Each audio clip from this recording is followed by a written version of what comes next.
Hi guys, మళ్ళీ వచ్చేసింది సుజాత. ఈరోజు తోటకూర పులుసు నేను ఎలా ప్రిపేర్ చేస్తానో చెప్తాను నా స్టైల్లో. ముందుగా ఫ్రెష్గా ఉన్న తోటకూర తీసుకుని శుభ్రంగా కడుక్కొని కట్ చేసి పెట్టుకోవాలి.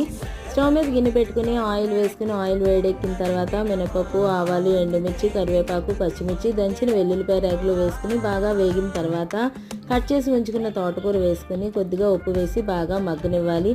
ఇలా మగ్గిన తర్వాత తగినంత చింతపండు రసం, బెల్లం, పసుపు వేసి బాగా మరగనివ్వాలి.